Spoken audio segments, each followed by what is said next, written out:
This is going to be the official start to episode 29 of an Untold narrative, featuring Martin Sallieres. Hopefully I'm saying that right. Is that correct? No, you said like really wrong. It's it's Salier. It's French. So Sallieres? yeah. Okay. I said it the American way. Yeah, let's pretend. Yes, let's say that.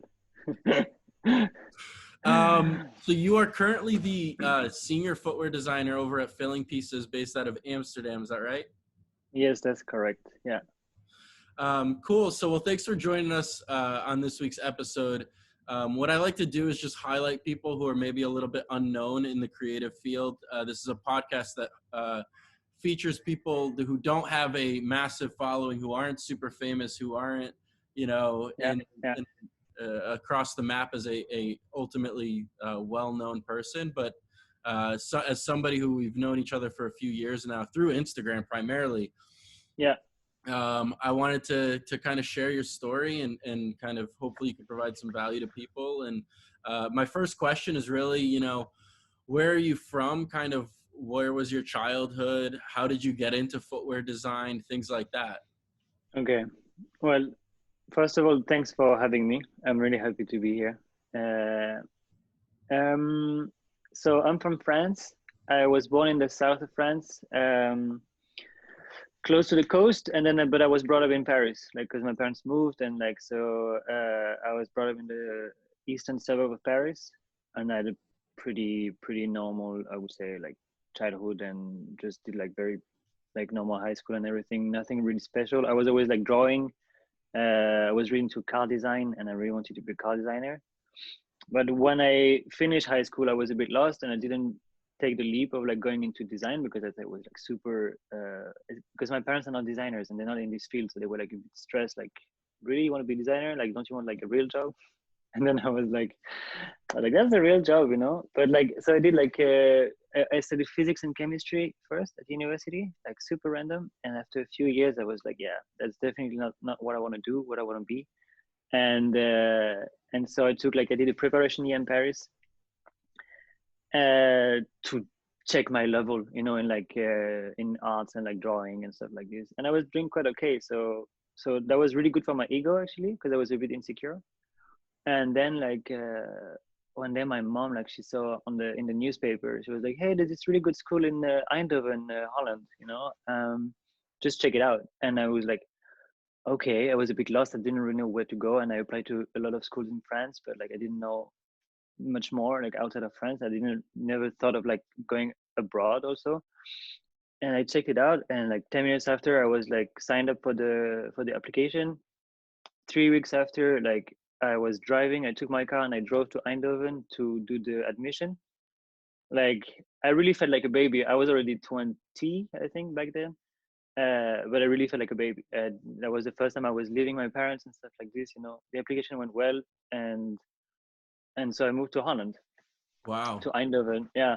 That was really a big step for me. And like, I grew up so fast, because although like for you Americans, like Eindhoven to Paris is like probably like just a regular commute. It's just like 4 hours driving. It's like nothing. But for me, I was like going really away, from home. So you, as a child, you guys never like left France, or you No, never? we did, but like it was always for holidays, like we traveled a bit, and like mainly like, so the rest of my family is from the south of France, so like I was just going in the south, like I never took like we did a trip to Madagascar as a kid, but like it was really like, yeah, not much, not much more than this, so Yeah, like for me it was really a big step. yeah, I will say the south of France is awesome. I've been to I went to Nice a couple years ago, and then Yeah. and then over to Monte Carlo. And Monte Carlo is like one of the craziest places I've ever been. It's insane. It looks like Disneyland, man. Like, it's like, for me, it's like Disneyland for rich people, and it's like, it's super nice. It's super nice. And like, Yeah. if you like cars, like, there's like the rarest cars like at every street corner. It's like insane. Yeah, Insane. it's really beautiful. So Yeah. so growing up, you wanted to be a specifically a car designer, but did Yeah. you know it was actually a career? Uh, uh, I I don't know. Like for me, it was like the ultimate field in design because I didn't know much actually about anything else, and so that's what I wanted to be. But I didn't know anything about like what it means to be a car designer. You know, I like to draw cars, and I still do also. But like it was never like something I thought I would do. Like I didn't know enough to know what it would mean to be a car designer. You know, it was more like of a dream. And I mean, I'm still very much like this. I have these kind of ideas where like, oh, I wish I was something. I wish I was this. I wish I was that. I wish I was, you know, doing specific stuff. And then like I don't know enough. You know, so like sometimes they just stay in the at a level of a dream only. Uh, and but with footwear, for example, like that was a bit different. Like this is when I really took the step to go into this. You know, that Yeah. was Um, so you went to this was a university or a program in Holland? yeah, yeah. Design Academy Eindhoven, a really good school, like quite conceptual. And I mean, man, I'm like I struggled so much like when I went there because like first of all, I had to learn how to live in English, like speak because like yeah, my English level was not like fantastic. It was all right. I understood people, but it was a bit difficult to make myself understandable with my very thick French accent back then. And and yeah, it's a very good school. And but I struggled really a lot.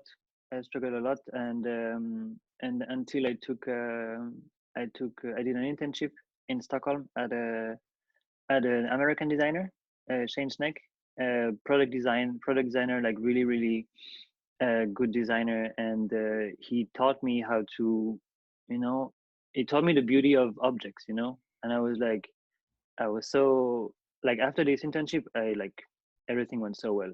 You know, it was really crazy actually. Um, I'm just gonna backtrack a little bit. So talk Yeah, about the struggle specifically, because I always find in these conversations that's where the most value you can extract from people. yeah, Because yeah, so many people could relate to struggling growing up or going through university or whatever it is. yeah, yeah, You know, you as somebody again from a different country, moving somewhere else by yourself yeah, for the first time, away from yeah. home.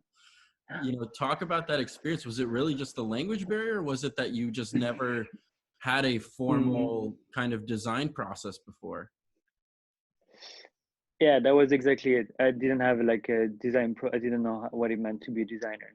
Like I wanted to be a designer so bad that I was just like reproducing like what I saw, you know, and I wanted like I was seeing final products, you know, already, and like I wouldn't change my design, I wouldn't change my ideas. Like as soon as like they were set for me, they were set to till the end of the project, you know, and like so what I realized, because in the first year of school, like we were doing a lot of stuff, but we were not designing, you know, we were like experimenting with like materials, with a bit of drawing, but not so much, you know, like thinking only about concepts and not like making them after. Like for me, it was a bit like in this kind of like karate movies, you know, and like the master is asking the kid to like mop the courtyard and like Yeah. lift buckets of water for like and then you're like yeah why What am I am I using doing? what am I doing, you know, and then like and then at the final like fight like he's using all these movements and then it's like yeah that's what it is, you know. So like for me it was really difficult to understand that, and so that my first few years in school I was like what am I doing, you know. I felt like I was just like a kid, you know, like and like Do not moving forward. you think it was just you, or were there other people in the school as classmates who were feeling the same thing? um I think it was there was a bit of both for sure, but like I was like I said before, like this kind of when I took this step, I was really not prepared. I didn't know what it meant. What I didn't know what the school was about. You know, like so I think a lot. I mean, when I arrived there, I mean it was like so chaotic. My education there, like it's incredible. When I arrived there on my first day, I realized that my education was going to be 4 years and not 3. You know, in my head I was going like you know, like that's how clueless I was when I started. I didn't know shit, you know, like man, like it was really tough. But So it was a full shock in every aspect.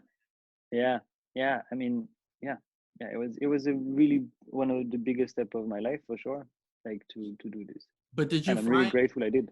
did you find yourself, being able to meet all the requirements? Like, were you a good quote unquote designer in the first couple of years, even before your internship, or were you struggling with that too? No, I think I was okay. I was had an eye for aesthetics and stuff like this, and like, but I was just trying to be someone I was not. I had a feeling I was just copying what people like other people were doing. I didn't have my own process yet, so that's a bit like this school is really good for that because they want you to find what makes you you. And so for Yeah, me, like it was, that's yeah. amazing. Yeah. It's an amazing school for sure. It's like very very tough. Like you get like really harsh feedback all the time. Like you always like doubt yourself, But yeah, it was challenging, and I think I was struggling a lot, like more than other people in the beginning. But towards the end, I I understood myself. I understood what I wanted to be. I understood like how I was working, and that went really well. So that was really good for that. What year was this internship that you spoke about a little bit earlier? 2016, 2016. So fairly recently, actually. super recently. I mean, Yeah. man, yeah, everything happened so fast for me. It's incredible.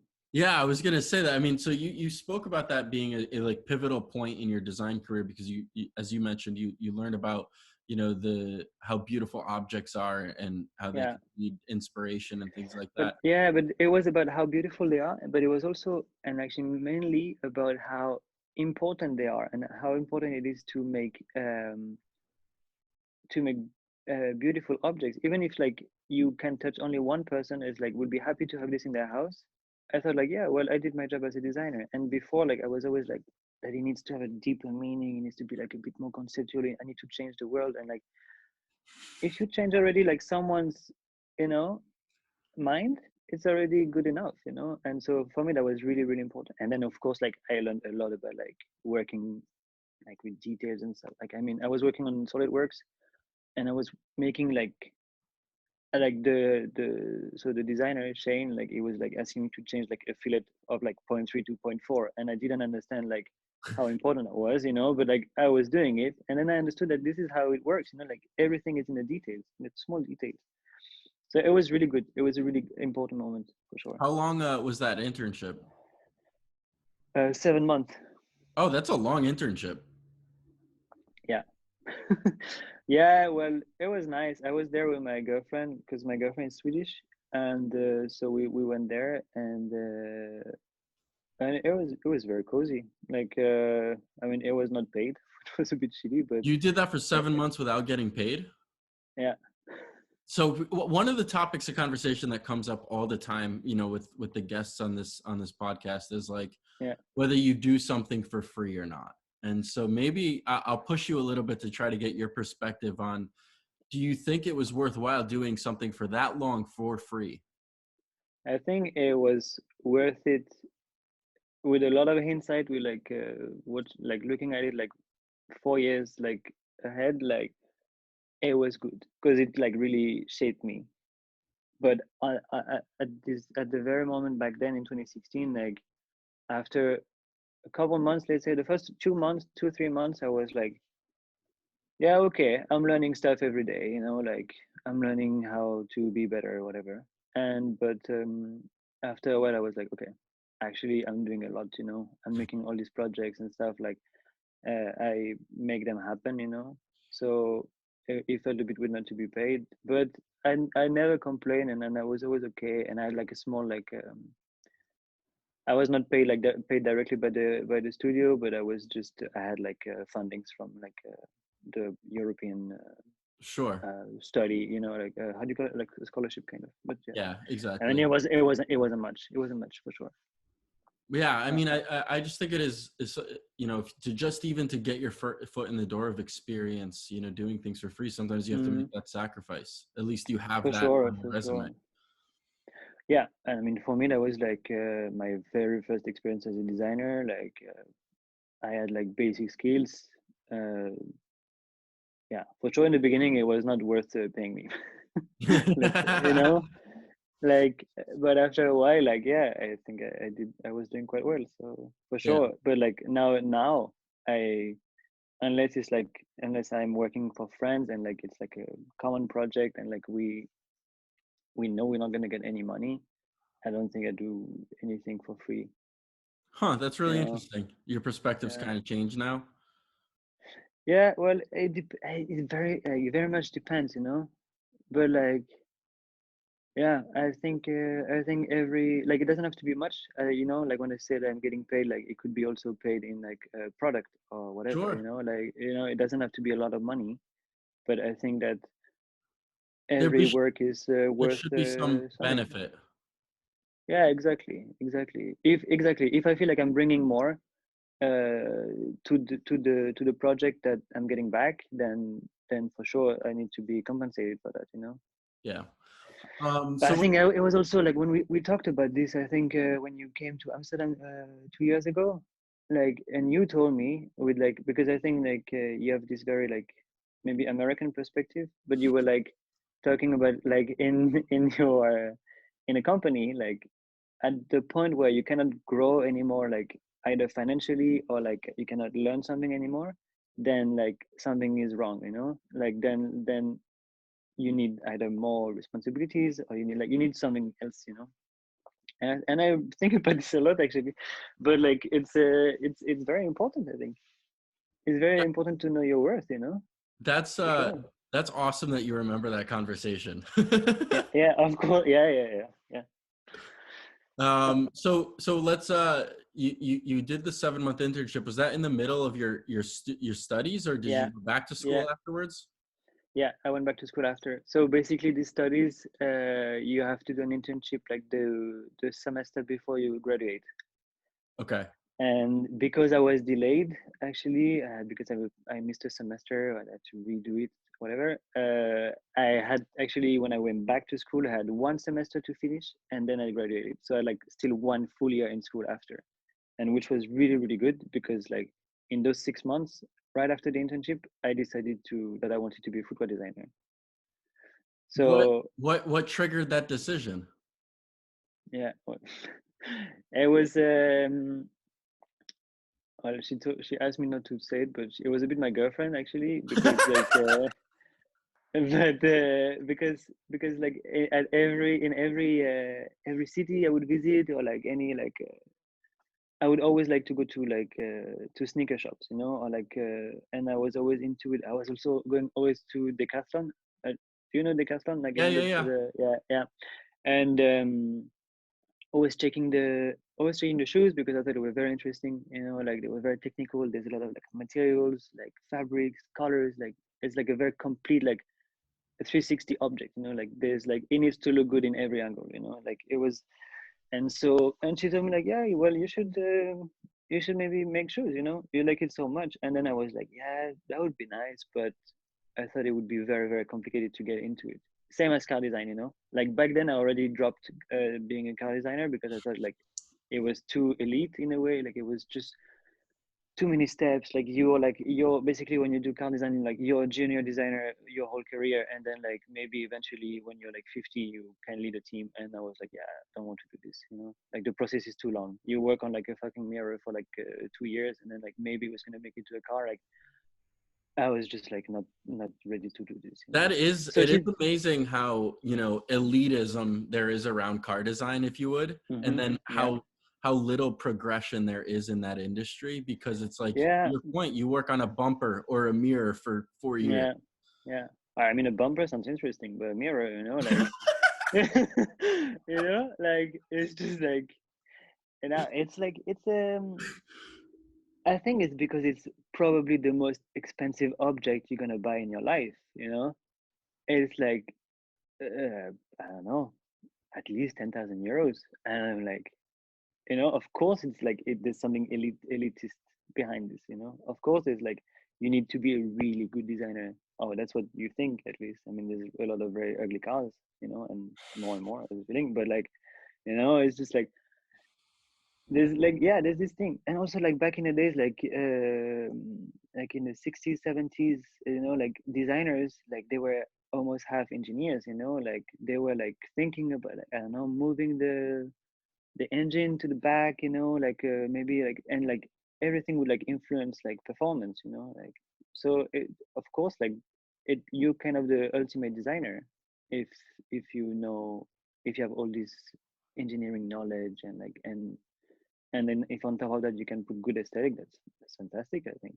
Yeah, I You agree. know? It's definitely had a different point of view back then. Now it's a little bit different. And to your point, you know, obviously Yeah, yeah, design is subjective, but there are some ugly cars out there. So, yeah. um, so talk about, you know, what did you do in your last semester of school to really drive the decision to go into footwear? Did you work on like a specific, you know, footwear project in your last semester or anything like that? Yeah. So what I did is that when I took this decision, I made an Instagram account. So that's my, like I made a separate Instagram account because I was like, yeah, okay, let's fully dedicate what I do to this now because I really want to be a footwear designer, and I already saw a bit that the footwear community on Instagram was really good, you know. And so I did that, and I was posting my first sketches, kind of, you know, like it wasn't much, and I mean, I archived most of them because they're not so good anymore. But I was just doing this, and I was getting a few likes, like 30 likes, 20 likes, you know, and I was like getting a bit of this hype of like, you know, like how it is the Instagram, like when you get likes, you're happy, you know, and you think that you're doing something good. And so I was just like, in the beginning it was like a very selfish thing where I was like looking for more like attention in a way, you know. I was like, oh, like more and more people like what I do, you know, like I must be doing something right, you know. And then like I so in the last this last semester we had to work on like a longer project which was like 2 months long, and I bought like a 3D pen for like some reason, like 3D printing pen, Mhm. and because it was super cheap at the store. And one evening I was just like drawing like on the last with the 3D pen, you know, and I like I took it out of the last like this 3D shape, you know, and I was like, yeah, fuck yes, that's gonna be my graduation project. It looks so cool, you know, like, and it was like really random. And I even went to, like, he's still my roommate now, Baptiste, a really good friend of mine, and I went to see him and I told him, like, yeah, look how cool this is. Like, this is gonna be my graduation project. And and uh, and yeah, so it went from like, it started from this, and then like I started to post this on Instagram. So this was my new research around footwear. And so of course I printed it with like a stiff like PLA, you know, it was like very stiff material. So it was not moving, it was like very fragile. So basically for the next 8 9 months, I tried to make this into a wearable product, you know. So I was just like, but I like the aesthetic. The aesthetic for me was like the most important in this case, you know. Like I said, like, yeah, I never saw a shoe like that. I mean, probably a reason for that, but you know, like I was like, yeah. So I was experimenting, and then I was like putting nails on the last, and like with like cotton thread, and then I would put like latex on it, you know, and then I would some sort of keep like a 3D wobbly shape, you know, like. But I was like, yeah, I'm onto something, you know. That was super nice. And so this was like the semester before graduating, and I ended up making it was like a polyester thread and then like a silicone coating. So it was basically a silicone shoe, but it was like, at least it was something, you know. And I But it felt like I was doing started it. from the idea of using a 3D pen, Yeah, yeah, which is yeah, really, yeah, yeah, that whole process is amazing. yeah, yeah. And then there's also like quite fast when I started to do these experiments. I was reposted by Daniel from Content Concept Kicks. first. Yeah. Yeah, and so that then I was like really like, wow, that's really cool. If like someone from this industry like is realizing that I'm doing something that is like worth posting, whatever that means, but like worth like showing to more people, you know, then I was like, yeah, that's, I must be onto something nice, you know. And then I gained more followers, and I gained, like, and so I was like really like, yeah, I had like this direct feedback from people, from like likes and comments, and like people following me. Then I was like, yeah, so nice, like I must be doing something right, so I was just like, I gained a lot of confidence then, you know like from being like a terrible student to like actually doing something where I was good at. At least I felt like that, and yeah, so that was it. That's how it started. It's so funny that you say that. I talk to Daniel and a lot of people about this all the time, and I just was in a conversation over the phone with him as well right before this, of how the concept kicks community, and like back then in 2016, 17, 15 even, Yeah, getting featured on that page and like commenting and meeting other people through Instagram. It's built the footwear design community across the yeah, world, across yeah, the world. yeah, And it's people have helped each other, and we followed each other's careers through it. And it's it is really just a pivotal point in time, in my opinion, of yeah, where yeah, design and what the community has been. yeah, yeah. And I mean, what you also realize through this page, especially, is that how not competitive, or how not competitive footwear designers towards each other. You Mm, always like give each other tips. You always give each other like, yeah, you should do this these days. Like there's never like because like it's an industry with like very few spots. If you think about it, there's not so many positions. So you would think that everybody's like, well, fuck this guy, like he's a bit too good, like he's gonna take my job, like, or he's literally like, yeah, one more opponent to like very few spots. yeah. So I like, I yeah, definitely see that and have conversations with people. It depends on the brand that you work for. There is some of that still, but to your point, I think the past few years have been much, much better. More so about people helping each other versus yeah, having that like, oh, he's going to take my job, yeah. or she's going to take my I job. think I think it's like also like when you're like independent designer, or like if when you just a student, then you maybe later in your career, then maybe it's different, Sure. or depending a bit depending on the company also, I don't know, but Yeah. yeah. So talk about, you're gaining this momentum. Is that kind of what sparked your first job out of college or university? um yes, because like, so basically I had a friend in school, Johannes, that was we had a friend, like he had a friend, so Michael and Aiden, head of footwear at Filling Pieces. So I had a common friend with Michael, and so we kind of set up a meeting it was back in October 2017. We set up a meeting, and we had a coffee, because back then I was like very much like, okay, I want to go to Nike, like of course, and oh no, wait. Sorry, I'm gonna go back a bit in time. Like I No, was it's on okay. holidays. I was on holidays that summer, and in the south of France. I was with my girlfriend, and then like in the morning, or in the evening, sorry, I received a text on Instagram, a message on Instagram from Tom Rushbrook, which was like design lead of Nike football innovation team, some very complicated uh, department Job name, title. whatever. Yeah, like yeah. And I got a text from this guy telling me that he really liked my work, and that, like I should send my portfolio, and that we should keep in touch. So like for me, like wow, that was fucking amazing. I Sure. was like I'm getting the attention from someone like that, that is like has like a really nice career. Because then I was like, of course, googling him and checking on LinkedIn, and like seeing like all the patents he had at Nike and all this stuff. Like I was like, oh fuck, that's super nice. So I sent my portfolio to him. Of course, like I was on holidays, but I just like built up a portfolio in like 2 days, like full time, because like it was just super nice. And so I sent it to him, and he's like telling me it's like I'm doing a really good job, really good nice work. And so he forwarded this to HR. I mean, nothing happened after, which is fine. I mean, you know how it goes. Like, you Yeah. forward an email, like you don't know if anyone is gonna follow up on that, But at least for me, like then I was really hooked. I was like, fuck, super nice. Like Nike is interested, like be Nike is interested. And so then I was like, I went a bit nuts, and I was like, okay, that's all I want to do in my life. I just want to go to Nike, you know.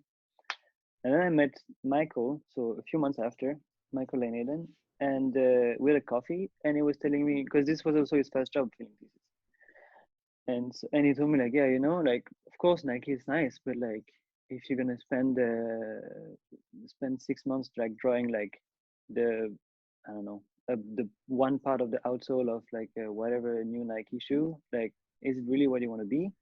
Well, I mean, now with a bit more knowledge in this industry, I know that that's not really the case, you know, but like still, you know, like do you want to be like a tiny designer, like not making like a really big difference in a big corporation like this?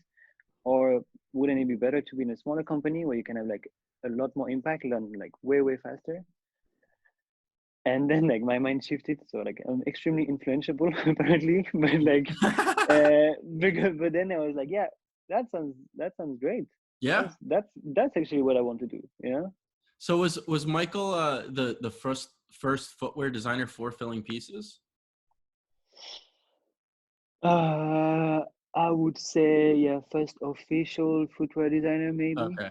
Yeah. I mean, Guillaume made the first shoes, and then Sure. like there was a team of like designers. Like there were footwear designers, but I feel like Michael came in and like he really brought like a full line of products. You know, like that Like was an a bit official more. department, if you will.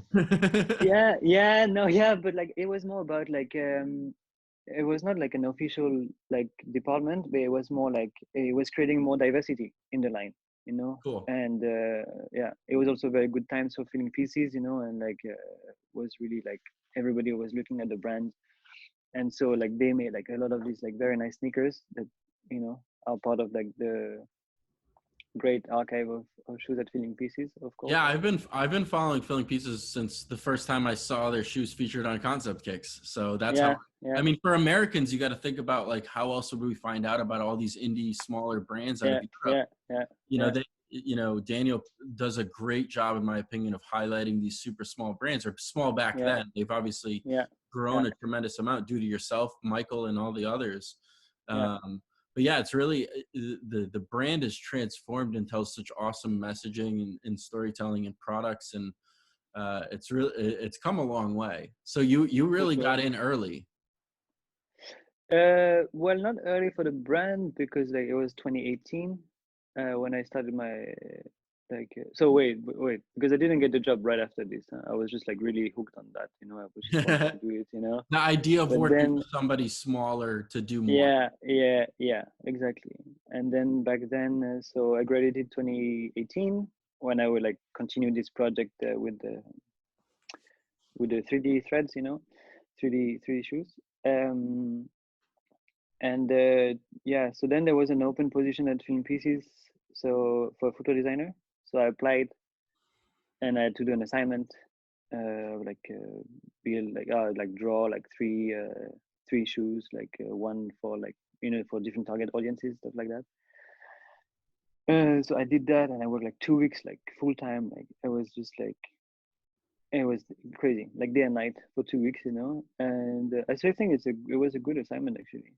But so I applied, and then I did an interview after that, and then they told me like, hey, like we actually went for another designer, but we want to give you like a part-time contract, like freelancing, you know. So I was a bit disappointed, but on the other hand, like I could not be really disappointed because it was like I had one foot in the industry, you know, Sure. like crazy. I graduated January 2018 from school, and my first day was 4th of April 2018. Okay. So So yeah, like like it was right 6 of after. us after, Yeah. yeah, right after. So that was amazing actually. How it worked, you know, it worked out super well for me. So talk For sure. about,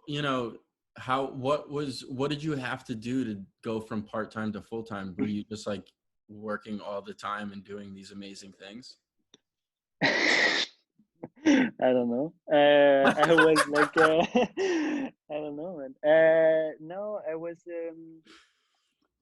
I was like my first day I arrived, and there was I mean companies like 60 people, around 60 people, and so a lot of new faces. Like I'm also like a very shy person, so it was like very like a bit difficult to integrate kind of to the team. But first day, Michael was like, yeah, well, just draw. Like we're starting a new collection. This is AW 21, 20, AW sorry 19 back then, and I was like, yeah, let's like draw some shoes, like you know, like get used to the kind of the brand, and but just draw some shoes. And so I was like, well, that's great. Like I'm gonna get paid to just draw shoes all day long. Like it sounds amazing. I was just like drawing like a small sketches, and then Michael would come and like pick maybe like one line of this shoe, one line of this one, like maybe interesting stuff, and then we were like kind of building, and I was like learning a lot also like from Michael, you know, because he was like he had much more experience, of course. And so that went like really well, and then I learned a lot from him.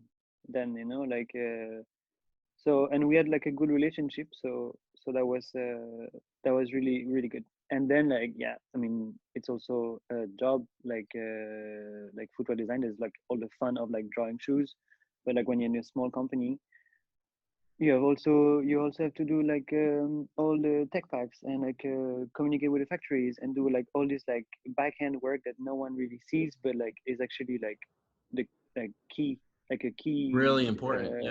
Yeah. yeah, it's super important. And so and I was doing okay at this, you know. So then they were like, ah well, then we're gonna keep you, you know. Took like 3 months. After Nice. 3 months they were like, yeah well, like we like your work, you know, like you're doing well, uh like we want to give you an opportunity. So that was really good. I was really happy. I was really grateful. And yeah, so that was nice. Also, what was nice is that I started as a so freelancer, but I was also working part time. So like I had like a very smooth transition from being a student and having only free time to have only like half free time, and then like and learning how it is to work, you know. So it was really good actually to have this transition phase. Yeah, no, it sounds like it worked out. And so you've been there now for 3 years, right? Or a Yeah, little bit yeah, less. almost 3. Yeah, yeah, So 3 in 2 months. Yeah. talk about, a little bit of the progression, right? Because there's been such a massive change in that short amount of time, Mm, partially due to yourself and the vision, of the brand, and also, like you said, Michael's mentorship or whatever. And, you yeah. know, you continue to push the limits of footwear design for a smaller company, with Mm. I always love like your flower posts and how you incorporate Yeah, nature into the footwear yeah, design. And talk about some of the things that you've been really able to do that have pushed you creatively, and been able to support filling pieces as a brand with. yeah. Well, I think the in the beginning it was really uh like okay, Filling Pieces is a very nice company for that matter that they really want you to be happy in a way, you know, and like they make sure that like uh your work is like rewarding, and that you get like sometimes a little tap on the back, like hey, good job, you know, like. And so in the beginning, it was already amazing to have like like have a few lines, or like maybe a small concept like made to a prototype even, you know. Like so we produce everything in Portugal, and we have a tight relationship with the factories, and so like we made this like I was getting like nice protos, and then I was learning how to like tape it and like readjust and like stuff like that, you know. And so my first shoes kind of came like quite fast, you know, or like at least like stuff where I could say like, yeah, I worked on that, you know. So that was quite good. And then I also worked on this at the same time, like how to work with materials, you know, like learn all the different type of suede, or the type of leather, sorry, all the different type of like fabrics, canvas, mesh, like ripstop, everything, you know. And so in the beginning, it was like more like small touches, you know, of like stuff. And then in 20, where was this, when was this well yeah, SS20, for SS20. So Fitting Pieces has been growing also, like is ready to wear, like his apparel line also for the past few years. And at that point, it was like around this time, maybe February 2019, something like this. Maybe when we just met, like 2 years ago. Um, uh, Guillaume wanted to have like a line of shoes closer to or like that would complement the ready-to-wear parts. And he kind of like gave that to me. He was like, "Hey, like we have this collection. The collection was called Family, SS20 Family, and we had all these characters. And it was like, yeah, each of them they need a pair of shoes to wear, kind of. So like it was like 5 shoes or 6 shoes that had to be designed from scratch. And it was also like because Guillaume is also very early to catch on these kind of trends. It was like, yeah, we need like kind of formal footwear because it was like it was starting to be some a bit more important in fashion. Sure. And in streetwear actually. And so and then yeah, so of course I was getting a lot of guidance because I was only 1 year into the business, into the company. But like for example, Guillaume had the idea of the carabiner heel, like the carabiner, to put a carabiner on the heel. But then I drew it, for example. Then I drew the strap, I drew the carabiner, like stuff like that. And we also made the dress up shoe with the buckle. Same, Guillaume was like, "Hey, we have this buckle, like let's use it on the shoe." But then I still had to design all the patterns and stuff. So like then I grew really fast because like I had my own project, like from A to Z, with a little input here and there. And so that was really good. And then I got also more confidence. I became a bit more confident in my work. I was getting a bit more like recognition from everybody else. So that was really good. And then we had Fashion Week in June in Paris, where we were showing all this stuff, and like people were like, "Oh wow, cool! Feeling PC is doing shoes like that now." And so yeah, so then I felt like I was doing something right again. Like it comes in like this. Waves. Yeah, exactly. It comes in waves, and Yeah. and so that was really good. And a year after that, oh wait, no, yeah, it went so fast, man. Like Yeah, everything's I'm blurring together. The carabiner heel is really amazing. I mean, it's kind of like this. You don't believe it until you see it. It's kind of this yeah. concept. But like I remember, when and thank you for inviting me. It was really just I sent you a random DM. I was on holiday, and you're like, "Yeah, come by the office." And I remember I swung by. It was like 5 o'clock in the afternoon, 5 p.m. on a Friday, and the office was still super full. Yeah. And like people, like the design space was like very hands-on. You guys had like this, I don't know what you guys were doing, but it was very hands-on of like combining different things and gluing things together to Yeah. really understand how you can change the proportions or the feel. And I was like, I Yeah. still remember it super vividly today, where I've never really seen another brand, in terms of design, like get that hands-on. It was really awesome. Yeah, I think the process at Feeling PC is like really, because it's still a young. I mean, it's 10 years old. Like it's still a young brand, and like I think the process like happened on its own. And now like I know like the Feeling PC's process, how to make shoes, kind of. I have the feeling. Yeah, it's kind And of was a nice, I think a nice point where you joined, where you're still defining what the filling pieces process was, and how to bring that creative vision to life. yeah, yeah. Yeah, no, it was really good. But like, yeah, we work a lot with like Procreate, for example, on iPad, like where we draw like, and we try to actually have like quite realistic renders, because I mean we don't have like a Nike budget, of course, so we cannot just like make 100 prototypes. So like we always pick like really carefully what we'll go through, and then like we don't work in 3D, for example, at all. Like so we don't know how it's gonna look until we get a prototype, and then we get a prototype, we change stuff, we add panels, we remove stitch lines, we work really hands-on, and we just like cut up shoes and like re-glue them together, and like we try to see like how we can we make it better. And then we have all this like very nice material archive at the office, where we can just very hands-on, like you said. I I love hearing you speak about that perspective, because there's so much conversation these days amongst the industry about transitioning to more digital, right? More 3D, more VR, more Yeah. of this. And here it's really kind of refreshing to hear, Yeah. you speak about having more of a hands-on, or, even rendering, because, what I've noticed from you and Michael's work is that a lot of times the sketch even, or the rendering, will be like 80-90% of what the final product looks like. So Mm-hmm. you really Yeah. spend the time during that stage of the process to make Yeah. sure it's exactly what the vision is. Yeah, exactly, exactly.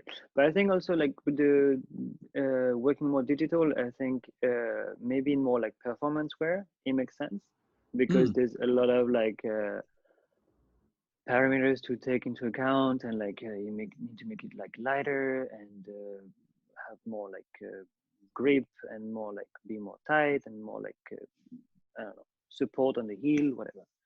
Like all this kind of stuff you can calculate because you can like I don't know, at Nike you can maybe like scan.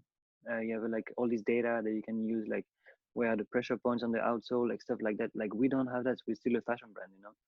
So we don't need to add in this process. For us, it's all about like, is it comfortable? Like we more or less know how to make a shoe comfortable. And does it look nice? Is it interesting? Are we bringing like to the market like something interesting?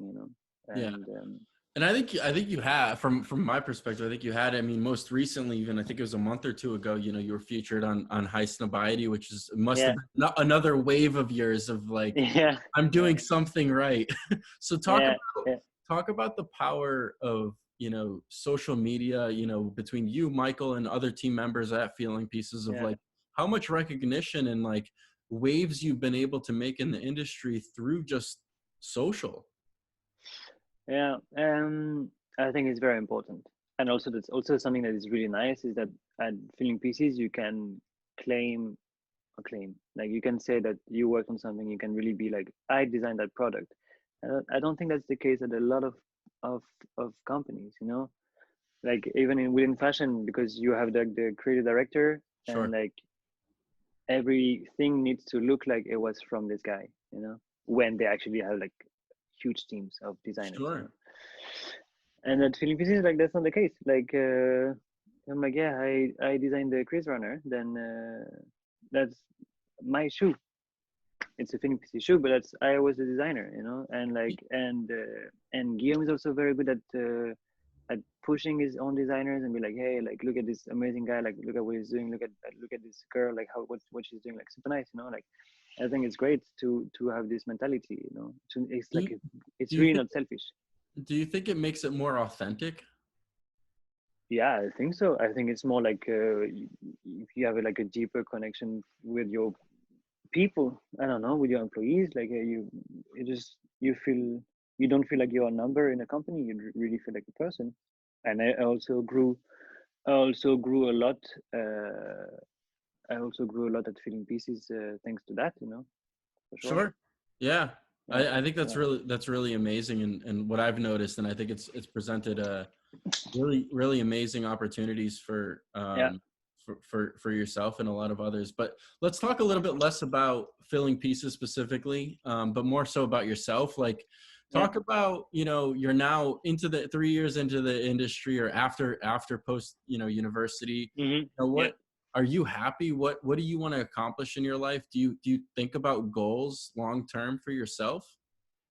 Yeah, yeah. I mean, right now I'm really happy with what I've been able to achieve in like such a short time, like and and I think that's first of all, I think that's what I want to do for like a really long time. I'm like definitely not at the end of a cycle where I'm like, oh, I'm done with footwear. Like I still have like no, but like it could also be like this, and I can be like, yeah, I just want to make furniture now. That could also very much be like that. But I think I still have a lot to learn, like so much, like because now like we make more formal footwear, which is like something that I didn't expect myself doing because I wanted to be like more of a performance designer. Now I'm like into fashion, so like eventually I want to be also working on like performance shoes, like football shoes, running shoes, whatever. Uh, I would love to work with like a Italian factory. I would love to work with like Asia a bit more, see how the process is over there, like visit like factories there. Like there's a lot that I want to explore, and it doesn't need to be like, it doesn't need that I need to be a designer at Dior or like whatever, Sure. like, or Prada or whatever. But yeah, so like it's a bit more. I think I'm like now my career seems to be more fluid. I'm not so before like this main goal of like, yeah, I want to be at Nike, and I still want to. Like, don't get me wrong. Like, I mean, I think it's a fantastic company, and as a designer at least, and but like I don't have this like set goal. It's one of the goals kind of, and it's not, yeah. So that's what I want to do, I think. Yeah, no, that's all. I mean, everybody should have goals to Yeah, help drive them. But yeah, I agree with your statement. It's like, we all still have so much to learn that, yeah, it's not the end of yeah. that cycle just yet. No, no, it's not. And I mean, it's like very it's nice to like all these like different goals. Like it doesn't matter, like, I mean, for me at least, because I still have to a lot of to explore about myself, but like me as a designer. So we'll see what the next steps will be, like I don't know, but like I will not be pushing towards like something very specific, Yeah, that makes in the sense. future. If you had to give anybody, whether footwear or not footwear, any advice on, Mm, being either a professional or working in foot, it could be specifically towards footwear. What kind of yeah. piece of advice would you give anybody? As a designer, or Sure, whatever you or want. I don't know, but I think you should do something that you love.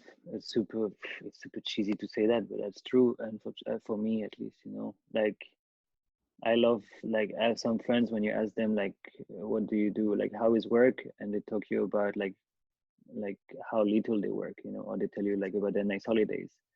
And then I think like, yeah, it's pity because you spend like 80% of your time at work. So I hope you enjoy doing what you do. So for me, yeah, it's super cheesy, but that's what I would say. No, I don't And think then it's like, easy. I think the best jobs are the ones you love to do. yeah, yeah, but this is on with a designer perspective, I think. I think you can have it in other career paths too, though. Yeah, yeah, for sure, for I mean, sure. if you love math, maybe you can love being an accountant. I don't know. I personally couldn't stand that Ye- job, but Yeah, yeah, I don't know, man. I really don't know. um, Maybe, probably. yeah, probably. Well, super cool. We've been talking for almost an hour. I don't really, Oh again, well. I don't have formal questions that I ask people. It's just kind of a conversation about your Yeah, career path and how you've gotten to where you are. And it's super inspiring to kind of hear the different things and the fast pace that you're on. And, yeah. really the sky is the limit for you. I think you're just at your infancy still in your career as a designer. I really hope so. I really hope so. Yeah, for sure. But if I may add a bit something, Yeah. like because like you say, it comes in waves, and like all these like successes or whatever steps in my life, But like also, I think like also an advice that I could give people is just to like to listen to people around you. Like they don't have to be above you, whatever, but like we have so much to learn from other designers. I'm talking about as a designer now, but like from other designers, you have so much to learn, because like everybody's making mistakes, everybody's making like has like really great ideas, as really like on their own, in their own way. You can have your own vision, but like you still can share all this kind of stuff, and I think it's very, very important, for sure. Yeah. And I think that's yeah, perfect. That's yeah, awesome. yeah. But yeah, that's what I would have to say. Awesome. Yeah, I think the more we could share ideas together and kind of, brainstorm together and support one Yeah, another. Just to yeah. dig a little deeper though, what's like a mistake that you've made that you can remember? Is there one that you've made that like you were like, "Oh man, I wish I didn't do that."